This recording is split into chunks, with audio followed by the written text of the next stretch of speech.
चलो आज से देख लो। आज से हम कौन सा वंश के बारे में पढ़ेंगे? गुप्त वंश को लेके आज इंपॉर्टेंट जानकारी देखते हैं। तीन कौन से वंश समकालीन थे आपस में बताओ। छत्तीसगढ़ में कौन कौन से वंश समकालीन थे? पहला, सबसे पहले क्या पढ़े हो? वकाटक वंश। वकाटक के बाद गुप्त वंश, और उसके बाद क्या पढ़ेंगे? नल वंश। कौन सा वंश पढ़ेंगे? तो ये तीन वंश प्रमुख क्या थे बता दो, समकालीन थे। तो एक तो हमारा खत्म हो चुका है, वकाटक वाला। आज क्या पढ़ेंगे? गुप्त वंश से पूरा डिटेल देखते हैं, क्या क्या आपको याद रखना है, ठीक है। चलो, तो गुप्त वंश के बारे में जो भी इंपॉर्टेंट प्रश्न है उसको लेके याद करना है। तो गुप्त वंश की जो राजधानी जो था, कौन सा वंश की राजधानी? तो गुप्त वंश की जो राजधानी था वो था बिहार में था। कहाँ था बता दो? बिहार में एक क्षेत्र है पाटलिपुत्र करके। कौन सा इलाका? पाटलिपुत्र। तो पाटलिपुत्र इनकी क्या थी बता दो? राजधानी। क्लियर सबके यहाँ तक? और गुप्त काल के समय जो मध्य छत्तीसगढ़ को क्या कहते थे, ये छत्तीसगढ़ का नाम क्या था इस समय? तो इस समय नाम था आपका दक्षिणापथ। क्या नाम था बता दो? दक्षिणापथ। या कहीं कहीं इसको लिखा जाता है, इसको अपन कोसल भी बोलते थे। क्या बोलते थे? कोसल। तो दक्षिणापथ हो गया, या क्या बता दो? कोशल। ये आपको याद रखना है। क्लियर सबका? तो गुप्त वंश की राजधानी क्या हुआ करता था? पाटलिपुत्र। और गुप्त काल के समय छत्तीसगढ़ का नाम क्या क्या मिल सकता है? पहला, दक्षिणापथ के नाम से जानते थे, और दूसरा कोसल के नाम से। यहां तक क्लियर है? और दंडकारण्य, मतलब छत्तीसगढ़ का जो दक्षिणी इलाका, ये वाला नीचे वाला, दंडकारण्य को क्या नाम से जानते थे? तो महाकांतार। क्या बोलते थे बता दो? महाकांतार। आ रहा बात समझ में? तो ये कुछ गुप्त काल के समय जो प्रमुख जानकारी थी, इतना याद रखना है। क्लियर है? अब इनके हम शासकों के बारे में देखते हैं। किनके बारे में? शासक। कि कौन कौन से शासक गुप्त वंश को लेके बहुत ही बार क्वेश्चन जो आता है। जैसे कि यहाँ सबसे पहले हम देखते हैं गुप्त काल के अंतर्गत सबसे प्रमुख शासक में कौन है? समुद्रगुप्त। किसका नाम याद रखना है? समुद्रगुप्त। तो समुद्रगुप्त के बारे में ये लिखा है कि समुद्रगुप्त ने जो भी कार्य किए थे उसको लेके सबसे इंपॉर्टेंट काम है कि दो प्रमुख शासकों को हराया था। एक, पहला वकाटक वंश के शासक को इसने पराजित किया था। और दूसरा क्या बताओगे? नल वंश के जो शासक थे उनको भी ये पराजित किया था अपने समय में। तो वकाटक वंश का जो शासक था, जिसका नाम बता दो क्या है? महेंद्र सेन। क्या नाम है बता दो?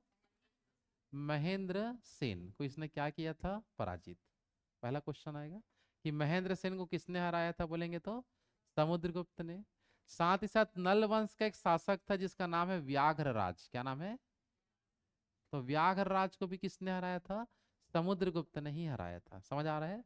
और व्याघ्रराज को हराने के बाद एक उपाधि ले लिया था, और उस उपाधि का नाम भी अक्सर एग्जाम में आता है। क्या होता है? व्याघ्रहंता। कौन सा उपाधि था? व्याघ्रहंता की उपाधि इसने क्या किया था? धारण। समझ आ पा रहा है ना? तो जब भी एग्जाम में समुद्रगुप्त के बारे में है तो यही दो लाइन बस आता है। क्लियर है सबका? कि समुद्रगुप्त ने किन दो शासकों को अपने समय में हराया था बता दो? पहला, महेंद्र सेन। क्लियर है सबका? और दूसरा, व्याघ्रराज। महेंद्र सेन कौन से वंश का? वाकाटक वंश। और व्याघ्रराज नल वंश का। दोनों को क्या किया था? पराजित किया था, जब ये दक्षिण विजय अभियान पे गया था उस समय, दक्षिण भारत में। आया बात समझ में? यहाँ तक? और राजधानी क्या होता था इनका बता दो? पाटलिपुत्र। लेकिन कुछ प्रमाण छत्तीसगढ़ से भी मिले हैं, बस उतने उतने हम पढ़ते हैं बस। बाकी फुल डिटेल में तो इनके बारे में और भी अधिक जानकारी मिल सकता है। क्लियर आता है सबका?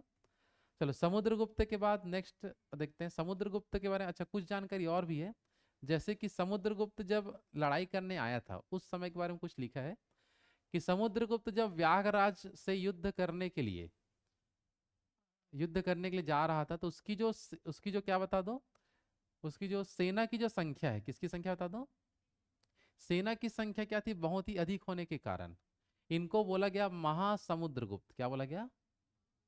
महासमुद्रगुप्त करके बोला गया। और उसी महासमुद्रगुप्त जो शब्द यहां जब मिलेगा, उसी से एक शब्द बना जिसको बोलते हैं महासमुंद। क्या बोलते हैं? महासमुंद। तो ये जिला दिख रहा है, कौन सा जिला है जल्दी बताओ? तो महासमुंद जो जिले का नामकरण किसके नाम पर किया गया है? तो समुद्रगुप्त के नाम पर किया गया है। समझ आ पा रहे हैं? क्योंकि जब समुद्रगुप्त किसको हराने के लिए जा रहे थे? व्याघ्रराज को हराने के लिए जा रहे थे। उनकी सेना बहुत ही ज्यादा थी, है ना? तो उनको क्या नाम दिया गया? महासमुद्रगुप्त। और महासमुद्रगुप्त से क्या बना, जल्दी बताओ? महासमुंद बन गया। क्या बन गया आपका? महासमुंद। क्लियर है सबके यहाँ तक? हाँ है ना? और महासमुंद से कुछ साक्ष्य भी मिला है, ठीक है ना? तो महासमुंद में एक जगह है जिसका नाम है कोपरा। कौन सा जगह है? कोपरा, जानते हो? एक बर्तन भी होता है कोपरा, ठीक है? वो छत्तीसगढ़ी में वो कोपरा क्या होता है? हाँ? क्या बोले? वो आटा आटा गूंथते हुए अलग है कोपरा? परात, अच्छा ठीक है। तो महासमुंद की जो कोपरा नामक ग्राम से समुद्रगुप्त की जो पत्नी, जिनका नाम है रूपावती, क्या नाम है?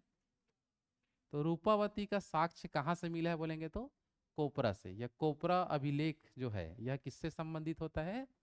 रूपावती से रिलेटेड है। और रूपावती किसकी पत्नी का नाम है? समुद्रगुप्त की पत्नी का नाम है। समझ आ पा रहा है? यहाँ तक याद रहेगा? फिर आगे लिखा है कि समुद्रगुप्त ने दक्षिण कोसल, ठीक है ना, और महाकांतार को विजय के बाद अपने साम्राज्य में ग्रहण मोक्ष अनुग्रह नीति के तहत सम्मिलित नहीं कर पाया था, ऐसा करके लिखा है। मतलब अब जो भी क्षेत्र जीता था उसको सम्मिलित नहीं किया था। तो ये बस नाम आपको पता होना चाहिए कि कौन सा ऐसा नीति चर किसके कारण ग्रहण नहीं कर पाया था। तो आंसर क्या बताओगे? ग्रहण मोक्ष अनुग्रह नीति। इसके बारे में उतना डिटेल तो लिखा नहीं है, बस आपको ये ध्यान है कि इसके तहत शामिल नहीं कर पाया था करके, ठीक है ना? जो भी क्षेत्र जीता था वापिस वो छोड़ के चले जाता है। आ रहा बात समझ में? तो फिर से एक बार देख लो ध्यान से। तो महासमुंद का नाम किसके नाम पे रखा गया है? समुद्रगुप्त के नाम पर है। कोपरा नामक जगह से किसका साक्ष्य मिला है? रूपावती। रूपावती किसकी पत्नी का नाम है? समुद्रगुप्त। क्लियर है सबका? और जो क्षेत्र को जीता था उन सब क्षेत्र को अपने अधीन किया कि छोड़ दिया? तो छोड़ दिया। किस नीति के तहत छोड़ दिया? ग्रहण मोक्ष अनुग्रह नीति। आ रहा समझ में? तो ये हो गया जो समुद्रगुप्त के बारे में इतना जानकारी आपको याद रखना है। क्लियर है सबका? हाँ है ना? चलो अब हम देखते हैं क्वेश्चन रामगुप्त के बारे में। किसके बारे में देखते हैं? रामगुप्त, ठीक है। चलो रामगुप्त जो है, समुद्रगुप्त के बाद अगला शासक कौन बना, जल्दी बताओ? रामगुप्त। रामगुप्त की पत्नी का नाम पूछा जाता है, इनकी पत्नी का नाम क्या है? तो शायद उधर लिखा है, क्या लिखा, समझ आ रहा है क्या है? जल्दी बताओ। ध्रुव स्वामिनी करके है ना, क्या है बता देंगे? ध्रुव स्वामिनी किनकी पत्नी का नाम है? रामगुप्त की पत्नी का नाम है। और ध्रुव स्वामिनी है ना, ये माँ है। ध्रुव स्वामिनी के सुंदरता का वर्णन किसने किया था? अगर क्वेश्चन आए तो आप बताओगे कालिदास ने। किसने किया था? और इसको कुछ काम होता नहीं था। सुंदरता का वर्णन या किसी के प्रेम प्रसंग को लिख देना, फिर सब पढ़ेंगे ऐसे करके, मतलब मालविकाग्नि मित्रम सुने हो नाम? किसकी रचना है? कालिदास। तो मालविका, मालविका और अग्निमित्र के प्रेम कथा को लिख दिया। जो छुप छुप के मिलते थे वो सबको लिख लिख दिया। तो राजा महाराज, समझ रहे हो ना? तो मालविकाग्नि मित्रम हो गया और ये सब पुस्तकें हो गई। समझ आ पा रहा है? आ रहा बात समझ में? तो ध्रुव स्वामिनी के सुंदरता का वर्णन कौन किया था? कालिदास। और रामगुप्त के सिक्के के साक्ष्य भी हमारे छत्तीसगढ़ से मिला है।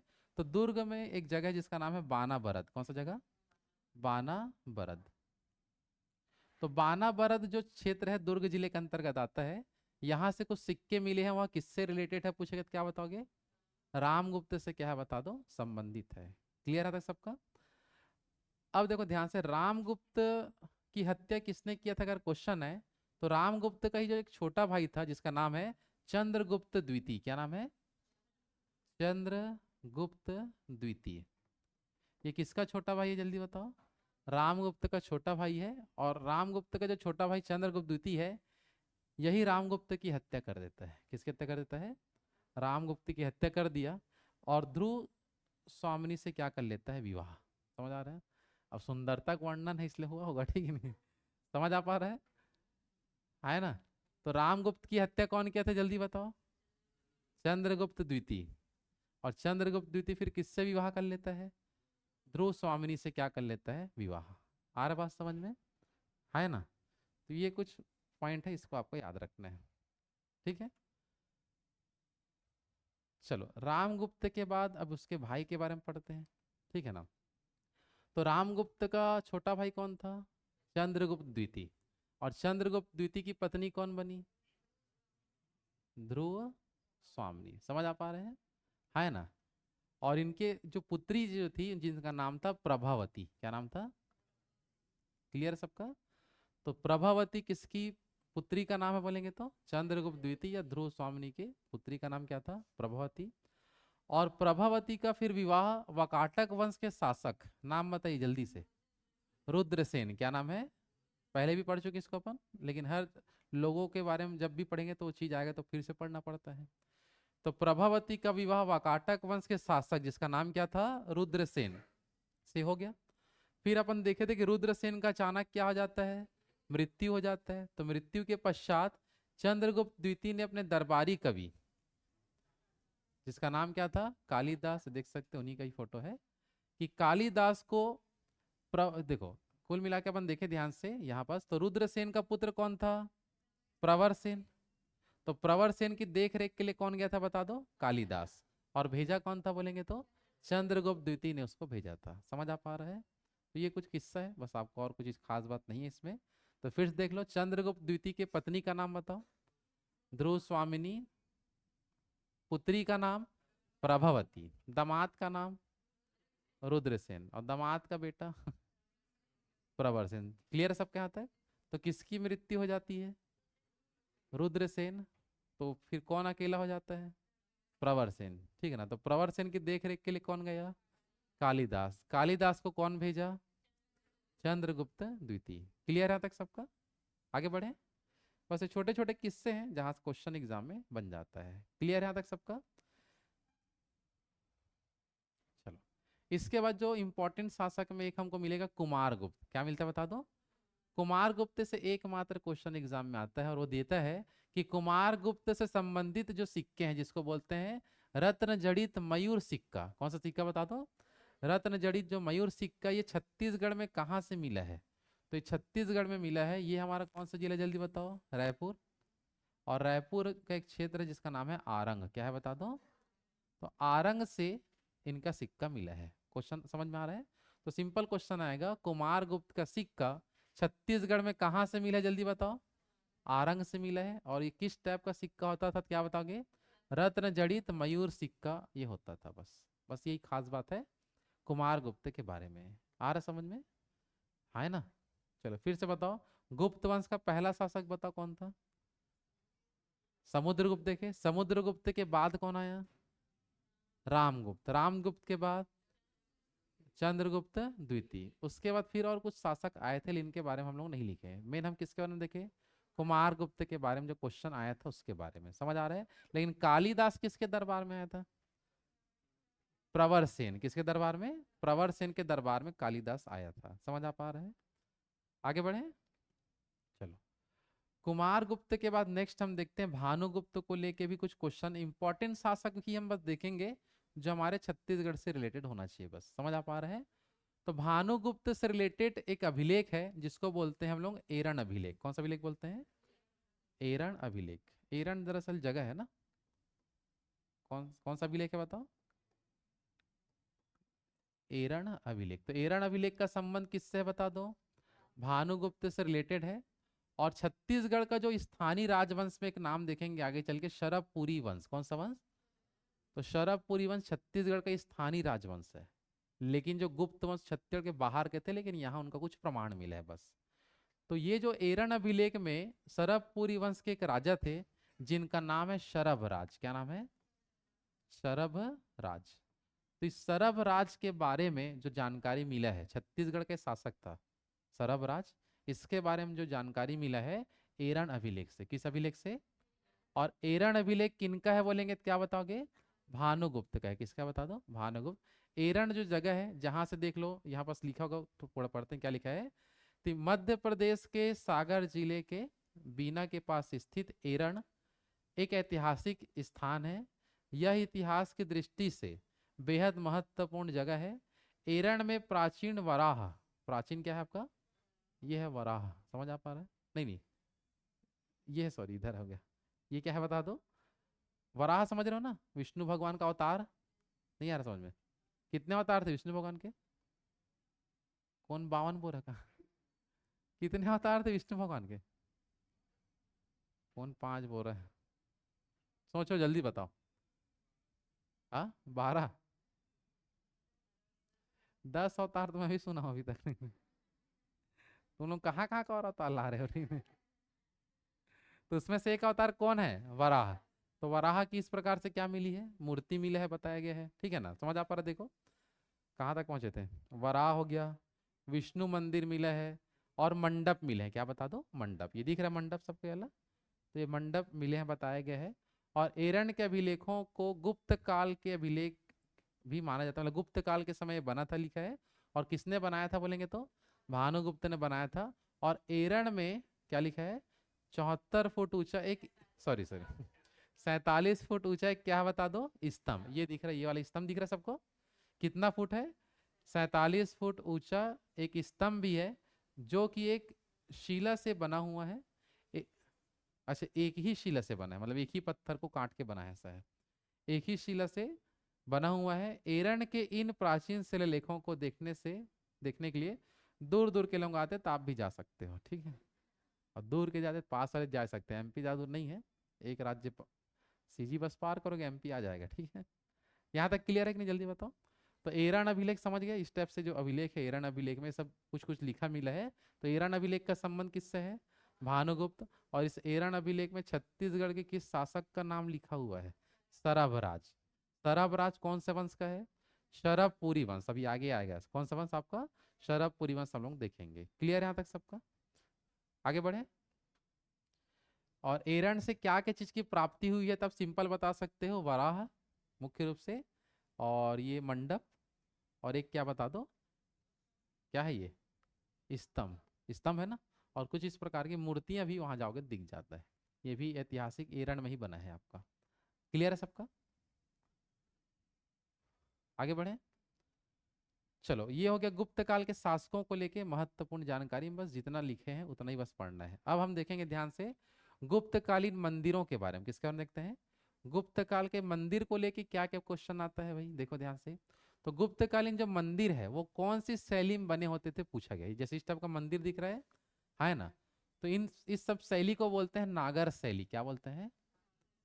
नागर शैली। समझ आ पा रहा है? तो गुप्तकालीन मंदिर किस शैली के बने होते थे? नागर शैली के बने होते थे। और ज्यादातर ये जो मंदिर होते थे वो किनके बने होते थे बोलेंगे तो लाल ईंटों के। किसके बने होते थे? लाल ईंटों के बने होते थे। यहां तक क्लियर है कि नहीं बताइए। तो गुप्तकालीन मंदिर कौन से शैली में बने होते थे? नागर शैली में। और कौन से ईंटों के यूज करते थे? लाल ईंट। नागर शैली में देखना इस प्रकार से गुंबज वगैरह ऐसा होता था। क्या होता था आपका? गुंबज मतलब देखोगे तो नागर शैली होता था। एक नागर शैली है, एक द्रविड़ शैली होता है, और एक बेसर शैली। आज समझे? तो हमारे भारत में अधिकांश मंदिर कौन सा शैली के हैं? नागर शैली के होते हैं। समझ आ पा रहा है? हाँ, है ना? आपको नींद आ रहा है कि इधर नहीं सोए हो रात में? तो कैसे नींद आ रहा है? तो जल्दी सोए भी करो, ठीक है। चलो देखो इधर, यहाँ तक क्लियर है कि नहीं? आगे बढ़े। चलो, छत्तीसगढ़ में गुप्तकालीन मंदिर देख लेते हैं क्या क्या है। और गुप्त काल को और क्या नाम से जाना जाता है? तो गुप्त काल को बोलते हैं कला और संस्कृति का बोलते हैं स्वर्ण काल। क्या बोलते हैं? ये क्वेश्चन बहुत बार एग्जाम में मिलेगा, वेरी वेरी इंपॉर्टेंट है। क्लियर है कि नहीं? जल्दी बताओ कि कला और संस्कृति का स्वर्ण काल किस काल को मानते हैं? तो गुप्त काल को ऊपर इंडिया में माना जाता है। समझ आ पा रहा है? हाँ, है ना? क्योंकि नेशनल लेवल का वंश है। और उसका कुछ जानकारी छत्तीसगढ़ से, जैसे एक आध दो मंदिर मिल गया तो काफी है अपने यहाँ। समझ में आ रहा है? लेकिन उत्तर भारत में बहुत ही सारे चीज इनका मिल जाता है, ठीक है। तो छत्तीसगढ़ से मिला है गुप्तकालीन विष्णु मंदिर। कौन सा मंदिर मिला है? और ये विष्णु मंदिर देख सकते हैं कहाँ से है। तो ये विष्णु मंदिर कहाँ मिला है? बिलासपुर जिले में एक जो क्षेत्र है जिसका नाम है आपका ताला गांव। कौन सा गांव? नाम सुने ताला गांव करके? तो ताला गांव जो है, यहाँ से मिला है गुप्तकालीन कौन सा मंदिर? विष्णु मंदिर मिला है। साथ ही साथ गुप्त काल का मिला है केवटीन मंदिर। ये उनका इमेज आपको दिख जाएगा। ये कौन सा मंदिर है बताओ? केवटीन मंदिर है। और केवटीन मंदिर है रायगढ़ में। कहाँ बता दो? रायगढ़ में एक क्षेत्र है बरम केला। कौन सा क्षेत्र है? बरम केला। तो बरम केला जो ग्राम है, वहां से ये इनकी प्राप्ति, मतलब ये देखा गया आपका। समझ आ पा रहा है? और बरम केला जो मंदिर है ये पड़ता है पुजारी पाली करके है, सरिया उस क्षेत्र में आता है ये। समझ आ पा रहा है? पूरा जगह वहां लिख दिया है, लेकिन बुक में केवल क्या लिखा है, बरम केला, पूरा नाम क्या बताएंगे, पुजेरी पाली सरिया रायगढ़, ऐसा करके है। क्लियर है सबका यहाँ तक? है ना? तो फिर से एक बार देख लो, गुप्तकालीन जो मंदिरों को लेके बात करें तो कौन सी शैली में बने होते थे? नागर शैली। किस प्रकार के ईंटों से बनते थे? लाल ईंटों से। गुप्त काल को क्या नाम से जाना जाता है? स्वर्ण काल। क्या चीज का स्वर्ण काल? कला और संस्कृति अलग अलग होता है, ठीक है ना? तो ये इस चीज को देखना है भाई, ठीक है। छत्तीसगढ़ में गुप्तकालीन दो मंदिरों के नाम बताइए, कौन कौन सा है? पहला विष्णु मंदिर जो तालागांव बिलासपुर में है, और दूसरा केवटीन मंदिर जो बरमकेला रायगढ़, हम बता सकते हैं बरमकेला कहाँ है, रायगढ़। बन जाएगा यहाँ तक सबका? आगे बढ़े, हाँ है ना? रोज पढ़ के आना, तो पहले शुरू में पूछूंगा, नहीं तो केवल क्या लिख बस लेते हैं हड़बड़ी में, बस जा बिना पढ़े लिखते हो कि एक बार पढ़ते हो फिर लिखते हो, याद करके लिख लेते हैं, याद हो चाहे मत हो। होगा तो अच्छी बात है, नहीं होगा तो बहुत अच्छी बात है, ठीक है। ऐसा सोच के नहीं लिख लेते हैं। आप इधर कॉपी बनाए हो ना? चेक कराना, लाए हो आज कॉपी सब लोग? पक्का? पीछे भाई जो ध्यान नहीं दे रहे इधर देखो भाई। चलो अब देखते हैं गुप्तकालीन क्या देखेंगे, सिक्के। कि गुप्तकालीन जो सिक्के हैं ये छत्तीसगढ़ में कहाँ कहाँ से प्राप्त किया गया उसके बारे में देखते हैं। तो गुप्तकालीन जो सिक्के हैं ये आपको देखो कहाँ कहाँ से मिलेगा, तो सबसे पहले अपन देखते हैं ये कौन सा जिला है बताओ, कौन सा जिला है? बिलासपुर। तो बिलासपुर में एक क्षेत्र हम देखेंगे जो है आपका मल्हार, क्या है बता दो? मल्हार। यहाँ से मिला है गुप्तकालीन सिक्के, बस आपको देखना है। और गुप्त काल के सिक्के तो मिला है, लेकिन आपको याद भी रखना है यहाँ से मिला है स्वर्ण मुद्रा। क्या मिला है बताओ? स्वर्ण मुद्रा। तो इस पॉइंट्स एग्जाम में देखो क्वेश्चन क्या आएगा कि गुप्तकालीन स्वर्ण मुद्रा इनमें से कहाँ से प्राप्त हुआ है, तो किसमें टिक लगाओगे? मल्हार। मल्हार किस जिले में आएगा? बिलासपुर जिले में मिल जाएगा। क्लियर है यहाँ तक सबका? तो गुप्तकालीन स्वर्ण मुद्रा कहाँ से प्राप्त किया गया है? मल्हार से मिला है। क्लियर है सबका? इसके अलावा अपन और देखेंगे तो ये हमारा है रायगढ़ जिला। कौन सा जिला है बताओ? तो रायगढ़ में एक क्षेत्र है जिसका नाम है आपका खरसिया। कौन सा क्षेत्र है? खरसिया। खरसिया तहसील है दरअसल वहाँ। और खरसिया क्षेत्र से भी कौन विधायक बना है? जो वित्त मंत्री भी है छत्तीसगढ़ का, उसी क्षेत्र से तो है शायद, मेरे को भी एकदम कंफर्म नहीं है, यही वही होगा ना। कि खरसिया क्षेत्र से पिछले बार लड़ा था लेकिन हार गया था, इस बार जीत गया है। समझ आ पा रहा है? ओपी चौधरी जो छत्तीसगढ़ का क्या है, वित्त मंत्री, ले सकते हैं। तो खरसिया से भी मिला है गुप्तकालीन सिक्के। और यहाँ से जो सिक्के मिले हैं वह किससे संबंधित है बोलेंगे, तो चंद्रगुप्त द्वितीय। क्या बताओगे? चंद्रगुप्त द्वितीय से संबंधित ये है मुख्य रूप से। क्लियर है यहाँ तक सबका? और यहाँ जो सिक्का मिला है वो है धनुर्धारी सिक्का। कौन सा सिक्का है? धनुर्धारी सिक्का। तो इतना भी यहाँ से पूछ देता है। क्लियर सबका? कि चंद्रगुप्त द्वितीय का धनुर्धारी सिक्का कहाँ से प्राप्त किया गया है, तो आंसर क्या बताओगे? खरसिया रायगढ़। गुप्तकालीन स्वर्ण मुद्राएं कहाँ से प्राप्त की गई है? मल्हार बिलासपुर से। समझ आ पा रहा है? और गुप्तकालीन सबसे ज्यादा जो सिक्का मिला है वो मिला है दुर्ग से। कहाँ से मिला आपका? ये हमारा कौन सा जिला बताओ? दुर्ग। तो गुप्तकालीन सर्वाधिक जो सिक्के हैं वो कहाँ से मिला है? दुर्ग से मिला है। टोटल 20 सिक्के यहाँ से प्राप्त किए गए। कितने सिक्के बता दो? 20। अब ये 20 सिक्का रामगुप्त का भी है, कुमार गुप्त के नाम से भी मिलेगा, चंद्रगुप्त द्वितीय के नाम से भी मिलेगा। समझ आ पा रहा है? तो दो तीन कुछ शासकों के नाम यहाँ मिल जाते हैं। समझ आ पा रहा है? लेकिन क्वेश्चन यहाँ से क्या मिलेगा? गुप्तकालीन सर्वाधिक सिक्के कहाँ से मिला है? दुर्ग। और एग्जैक्ट जगह पूछेगा तो जगह का नाम है बानाबरद। क्या बताओगे? बानाबरद। क्लियर है यहाँ तक सबका? हाँ है ना? तो गुप्तकालीन सर्वाधिक सिक्के कहाँ से मिले हैं? दुर्ग के बानाबरस से मिले। कुल कितने सिक्के यहाँ से मिले हैं? 20 सिक्के यहाँ से प्राप्त किए गए हैं। आए बात समझ में? तो चलो फिर से बताओ, गुप्तकालीन स्वर्ण मुद्रा बताओ? मल्हार। गुप्तकालीन धनुर्धारी सिक्का? खरसिया। और किसका नाम से लिखा है? चंद्रगुप्त द्वितीय का। गुप्तकालीन सबसे ज्यादा सिक्का कहाँ से मिला है? दुर्ग के बानाबरस से। कितने सिक्के मिले हैं? 20।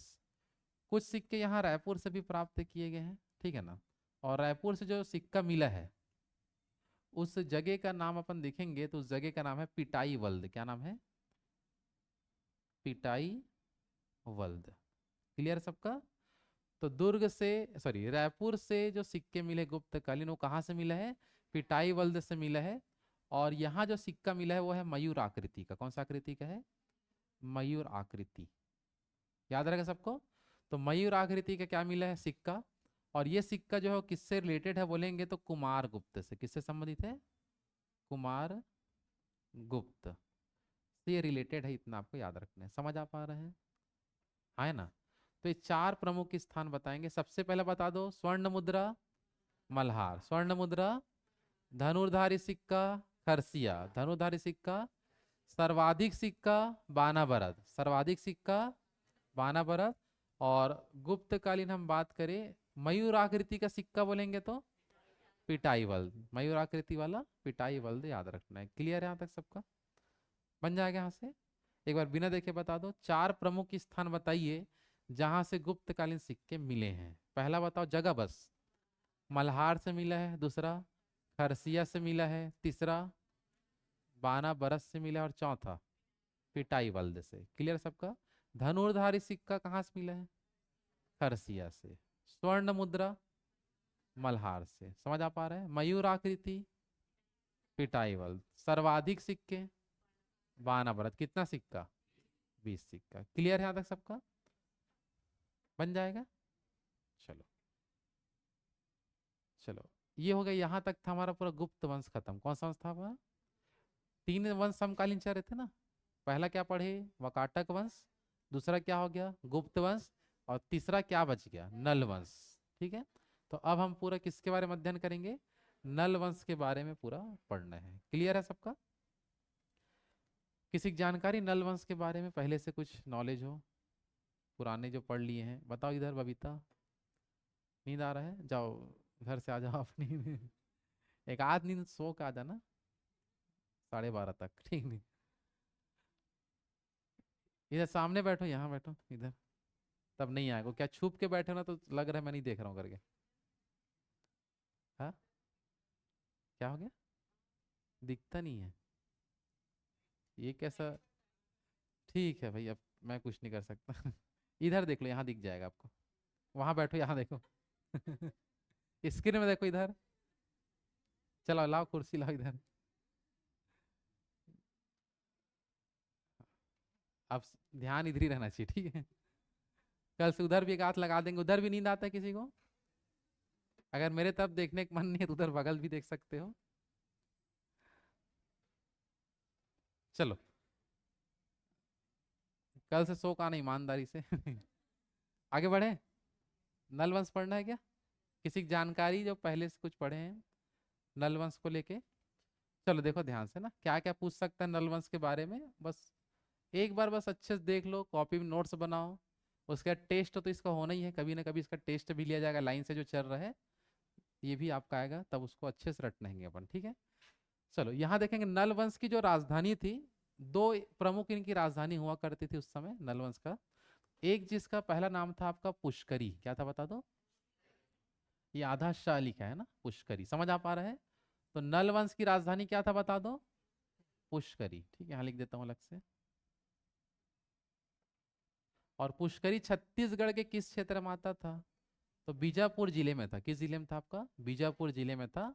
भोपालपट्टनम क्षेत्र में आता था पुष्करी। समझ आ पा रहे हैं?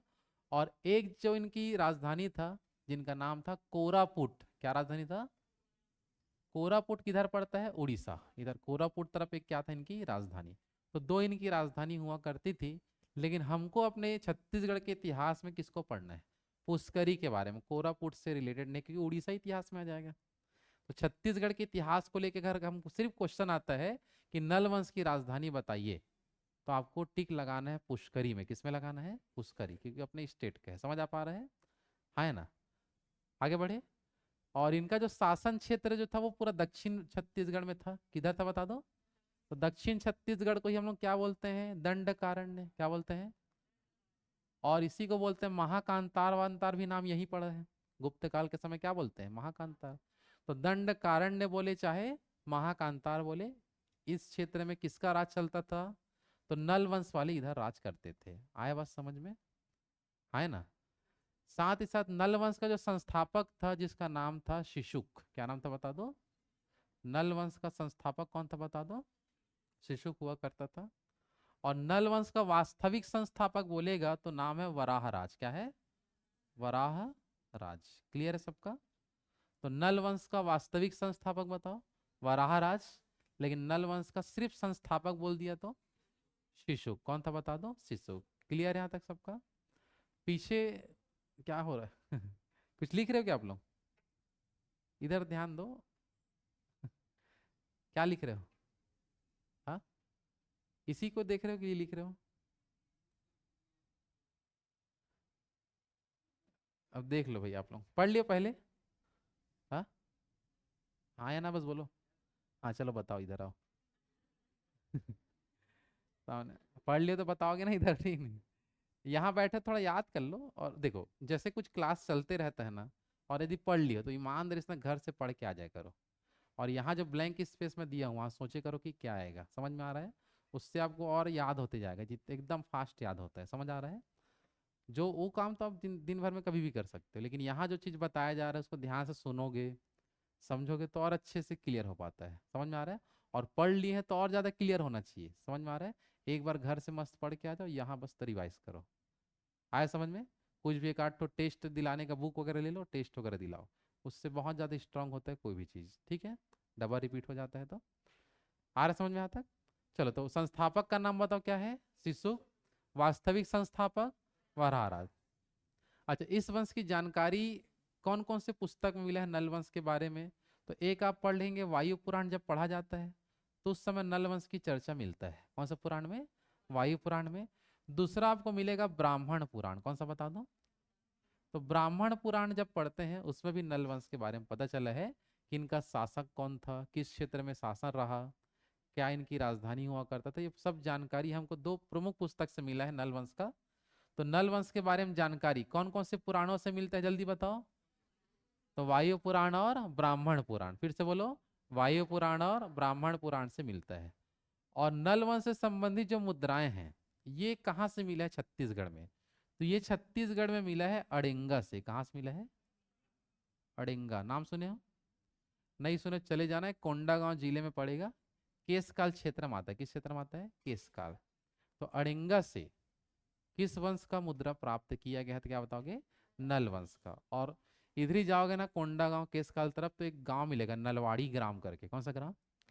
तो नल वंश से रिलेटेड है वो। केसकाल तरफ ही मिलेगा, रास्ते में ही लिखे रहता है। कौन सा ग्राम? नलवाड़ी ग्राम। आ रहा बात समझ में?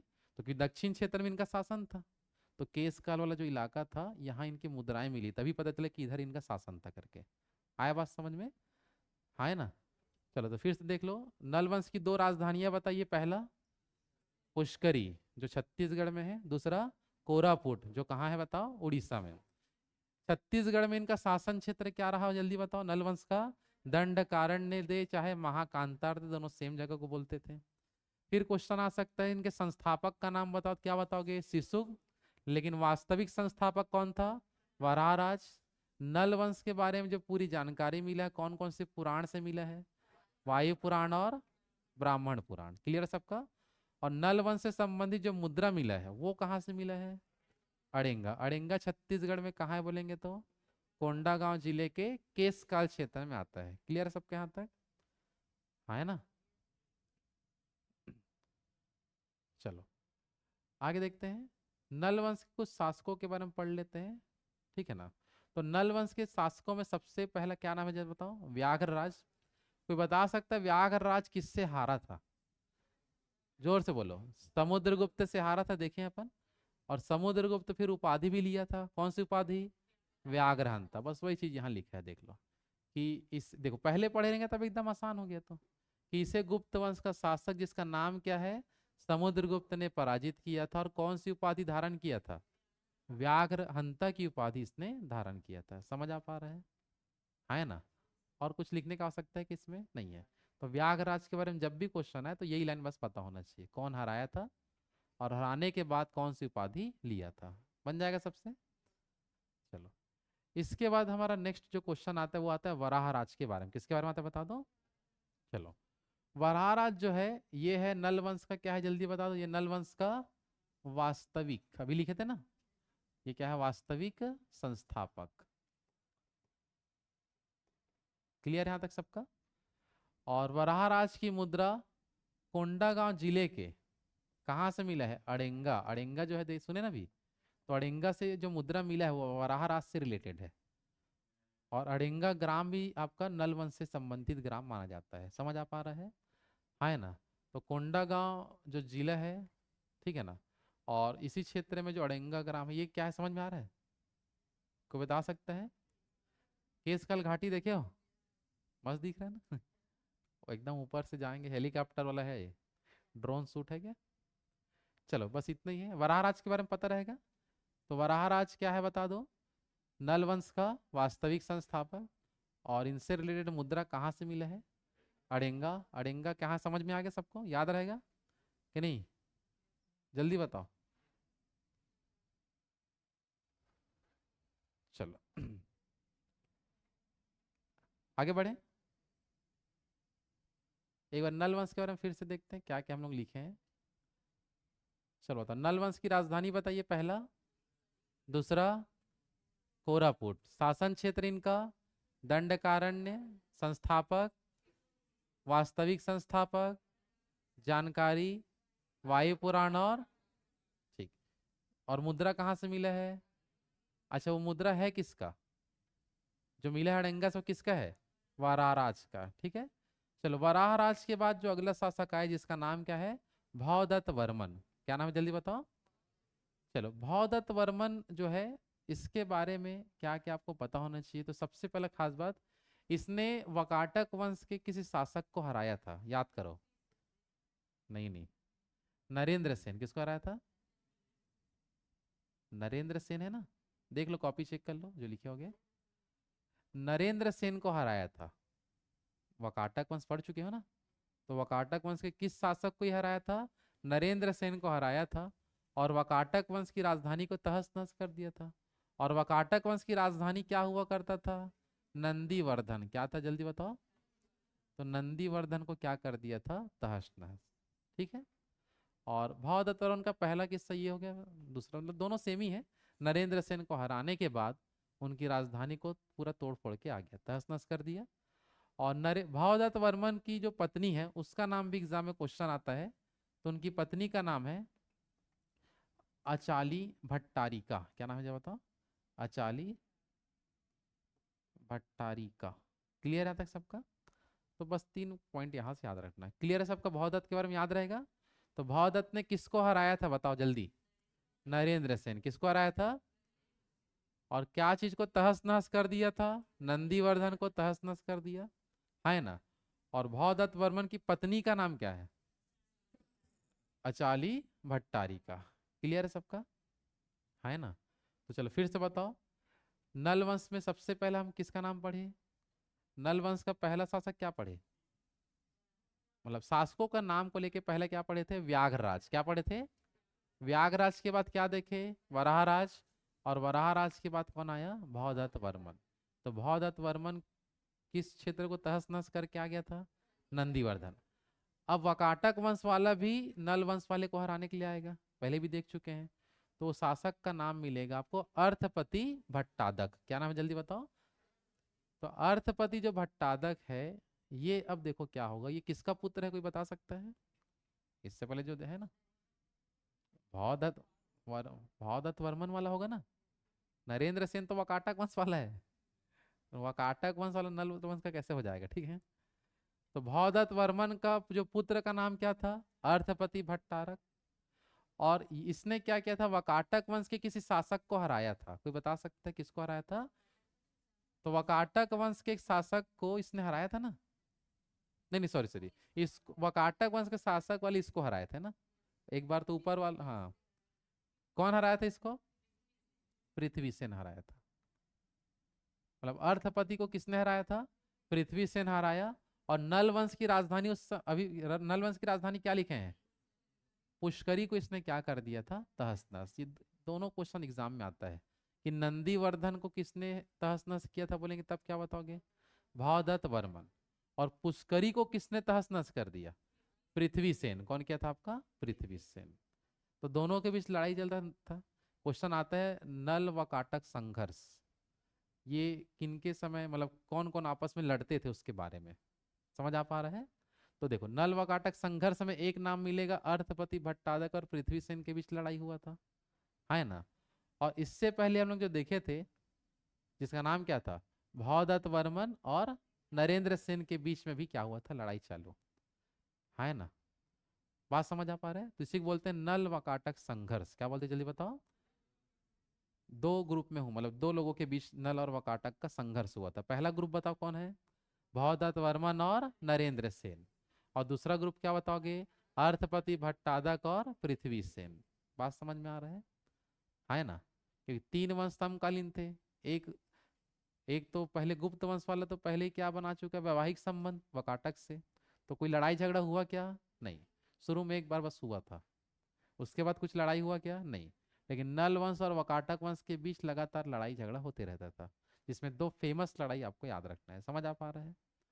आगे बढ़े। अब इसमें देख लो, जो पुष्करी जो तहस नहस हो गया है ना, उसको फिर से कोई आदमी बसाएगा, जो शासक आएगा आगे। तो शासक का नाम है स्कंद वर्मन। क्या नाम है बताओ? ये भी क्वेश्चन बहुत बार सीजीपीएससी व्यापम में आता है कि पुष्करी को किसने पुनः बसाया था करके। क्या बोला? क्वेश्चन समझ आ रहा है? पुष्करी को किसने पुनः बसाया था, तो उसमें किसका नाम बताओगे? स्कंद वर्मन जो है, इसने अपनी राजधानी क्या बता दो, पुष्करी को पुनः क्या किया था, बसाया था। समझ आ पा रहा है? पुष्करी को तहस नहस कौन किया था? पृथ्वीसेन। कौन किया था? पृथ्वीसेन। और पुष्करी जब तहस नहस हो गया था, उसके बाद उसको फिर से कौन बसाया था बोल दोगे? तो क्या नाम बताओगे? स्कंद वर्मन। क्लियर है सबके यहाँ तक?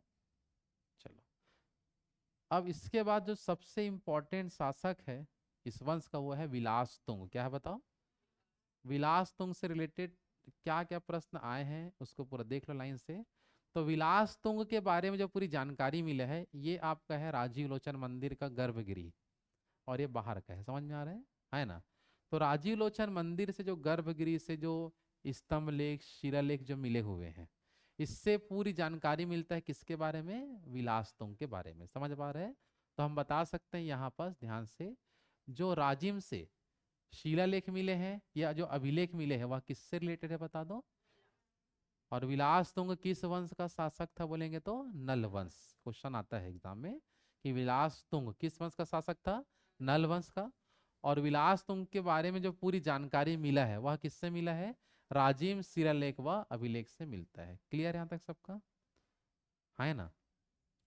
फिर अगर देखेंगे आगे, छत्तीसगढ़ का जो प्राचीन इतिहास है, कौन सा इतिहास है?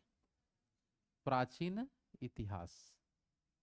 ये क्वेश्चन भी बहुत बार आता है कि छत्तीसगढ़ के प्राचीन इतिहास का जो स्रोत है, वो विलास तुंग के राजिम शिलालेख से ही मिलता है। मतलब छत्तीसगढ़ का जो प्राचीन इतिहास का अधिकांश जो जानकारी है, कि लिंक उसका जो है कि कौन क्या था कैसा है, वो मेन आपको राजिम शिलालेख से ही मिला है। आया बात समझ में? है ना। और इसी के द्वारा 7वीं से 8वीं शताब्दी के दौरान विलास तुंग ने एक मंदिर बनाया था रांची में, जिसका नाम क्या है? राजीव लोचन मंदिर। कौन सा मंदिर है? फोटो देख सकते हो, है बगल में। तो राजीव लोचन मंदिर आपको ये दिख रहा होगा। राजीव लोचन मंदिर का जो निर्माण किसने कराया था बताओ? विलास तुंग ने कराया था। ये क्वेश्चन अक्सर मिलेगा। समझ आ पा रहे हैं? तो फिर से एक बार देख लो, विलास तुंग के संबंध में अभिलेख और शिलालेख कहाँ से प्राप्त किया गया है? राजिम। राजिम जो अभिलेख है या शिलालेख है, इससे किसकी जानकारी मिला है? प्राचीन इतिहास की पूरी जानकारी मिला है। 7वीं से 8वीं शताब्दी के बीच में इसने कौन सा मंदिर बनवाया था? राजीव लोचन मंदिर, जो आज भी मौजूद है। समझ आ पा रहे हैं? है ना। अच्छा, राजीव लोचन मंदिर में कौन सा प्रसाद बांटते हैं? पीड़िया। क्या बांटते हैं? सुने हो नाम? स्पेलिंग देख लो थोड़ा, ठीक लिखे ना। तो पीड़िया जो कौन स्वाद में कैसा होता है? मीठा होता है। कोई खाया हो? कौन खाया? अच्छा, गया हो गया। जाओगे तो ला लेना तो एक टिफिन। डब्बा मिलता है क्या अलग से? अच्छा, बांटते हैं क्या शाम को? अच्छा, मिलता भी है क्या? ठीक है ना, क्वेश्चन आया था इसलिए नाम याद हो गया अब, ठीक है ना। भले खाए नहीं, लेकिन क्या करें, याद है। आया बात समझ में? तो पीड़िया नामक प्रसाद कौन से मंदिर में बांटते हैं? राजीव लोचन मंदिर में। समझ आ पा रहे हैं? और राजीव लोचन मंदिर को किसने बनाया था जल्दी बताओ? विलास तुंग ने बनाया था। ये देख लो बहुत सारा क्या क्या रखाया है। नहीं पता, जो भी होगा प्रसाद है क्या? चलो कुछ जानकारी और देख लो। जो राजीव लोचन मंदिर है वो कौन से शैली में बना है? क्वेश्चन आएगा तो क्या किसमें टिक लगाओगे? क्योंकि अपने भारत में अधिकांश मंदिर किस शैली के हैं? नागर शैली का। और पाकिस्तान तरफ मिलेगा द्रविड़ शैली। क्या मिलता है? अफगानिस्तान के कुछ एरिया मिलता है बेसर शैली। तो वो अलग अलग एरिया है। भारत में मेन क्या मिलेगा? नागर शैली। समझ आ पा रहे हैं? और नागर शैली को ही और क्या बोलते हैं? पंचायतन शैली भी लिखा रहता है, कहीं कहीं पंचायन भी लिखा रहता है बस। तो पंचायतन लिखा रहेगा या पंचायन, दोनों नाम मिल जाएगा, ठीक है ना? तो नागर शैली को इस शैली के नाम से भी जानते हैं, ठीक है। और विलास तुंग जो था वो कौन से भगवान को मानता था? कोई बता सकता है? तो ये मानता था विष्णु भगवान को। कौन से भगवान को? विष्णु भगवान का क्या था? उपासक था। अर्थात राजीव लोचन मंदिर जो राजीव में है वह एक क्या है जल्दी बताओ? विष्णु मंदिर। ये आपको ध्यान रखना है, क्वेश्चन आएगा कि राजीव लोचन मंदिर का संबंध किससे है? तो विष्णु भगवान से, कृष्ण भगवान, मंदिर है, आपको जानना है। समझ आ पा रहा है? तो राजीव लोचन मंदिर कौन से भगवान का मंदिर है जल्दी बताओ? विष्णु मंदिर है। अब ये बना था 6वीं 7वीं शताब्दी में। समझ आ रहा है? धीरे धीरे देखते हैं मंदिर जो है लगातार टूटता फूटता, ये जो भी होता है जर्जर हो जाता है, तो फिर से उसको बनवा देते हैं। तो उसको बोलते हैं जीर्णोद्धार। क्या बोलते हैं जल्दी बताओ? तो राजीव लोचन मंदिर का जीर्णोद्धार जो आगे चल के छत्तीसगढ़ के में ही, छत्तीसगढ़ में जब हम कलचुरी वंश पढ़ेंगे, कौन सा वंश? क्योंकि छत्तीसगढ़ में सबसे ज्यादा समय तक शासन किसने किया है अगर क्वेश्चन है तो किसमें टिक लगाओगे? कलचुरियों ने ही किया है। और कलचुरी वंश का एक शासक है जिसका नाम है पृथ्वी सेन द्वितीय। क्या नाम है? नहीं, ठीक है ना? नहीं, गलत हो गया क्या? हाँ ठीक है ना, पृथ्वी सेन द्वितीय है। और उसका एक जो सेनापति था जिसका नाम है जगतपाल। क्या नाम है जल्दी बताओ? कहीं कहीं इसका नाम जगपाल भी लिखा है। क्या लिखा है? तो जगपाल या जगतपाल जो था उसने राजीव लोचन मंदिर का क्या करवाया था? जीर्णोद्धार। मतलब ये शासक ने नहीं करवाया था, जगतपाल ने करवाया था। जो किसका सेनापति था जल्दी बताओ? पृथ्वी सेन द्वितीय का क्या था? सेनापति। समझ आ पा रहे हैं? है ना? और ये भी क्वेश्चन एग्जाम में आता है कि राजीव लोचन मंदिर का जो गर्भगृह है उसमें कुल कितने ऐसे स्तंभ बने, ऐसे कितने ठो खम्भ है, उसको गिन के पूछा गया था। कुछ भी क्वेश्चन पूछे तो जाओगे तो गिन विन लिए करो, ठीक है? नहीं फोटो सेल्फी लेने में बिजी हो जाते हैं। और मंदिर के अंदर लिखा रहता है मना है, फिर भी खींच लेते हैं, भगवान थोड़ी नहीं देख रहे करके। हम लोग देख रहे हैं, खिंचाते हो, वहाँ लिखा रहता है ना मना है करके, फिर भी खिंचाते हो। इधर सामने सेल्फी ठीक नहीं आता आपका? आता है? गया हो मंदिर? कब गया हो? हाँ, बहुत गया हो। पढ़ाई भी करो। चलो तो स्तंभ को गिनेंगे तो टोटल यहाँ निकलते हैं 16 स्तंभ। कितने निकलते हैं? 16। क्वेश्चन आया था एग्जाम में तो अब लिख दिए। समझ में आ रहा है कि राजीव लोचन मंदिर का जो गर्भगृह है उसमें कुल कितने खम्भ है जल्दी बताओ? 16 ठो मतलब स्तंभ है, ये याद रखना है। समझ आ पा रहे हैं यहाँ तक? है ना? तो एक चीज और पढ़ लेते हैं। यहाँ तक हो गया हमारा राजीव लोचन मंदिर, साथ ही साथ विलास तुंग के बारे में सबको क्लियर हो पा रहा है? नल वंश का अंतिम शासक बस देख लेते हैं। नल वंश का अंतिम शासक का नाम क्या था जल्दी बताओ? नरेंद्र थवल। क्या नाम था बता दो? नरेंद्र थवल। तो यहाँ तक हमारा नल वंश के बारे में। कहाँ तक बता दो? नल वंश। तो 3 प्रमुख वंश हम देख चुके हैं। पहला सबसे पहले क्या पढ़े थे? वाकाटक। उसके बाद गुप्त वंश और उसके बाद नल वंश। समझ आ पा रहे हैं? बहुत सारे क्वेश्चन यहाँ से आते हैं जिसमें से विलास तुंग के बारे में, राजीलोचन मंदिर को लेके, गुप्तकालीन जो सिक्के हैं ये सब के बारे में अक्सर एग्जाम में आता है। समझ आ पा रहे हैं? है ना? चलो तो आज यहीं तक करें, बाकी इसके आगे का कल देखेंगे, ठीक है? ना?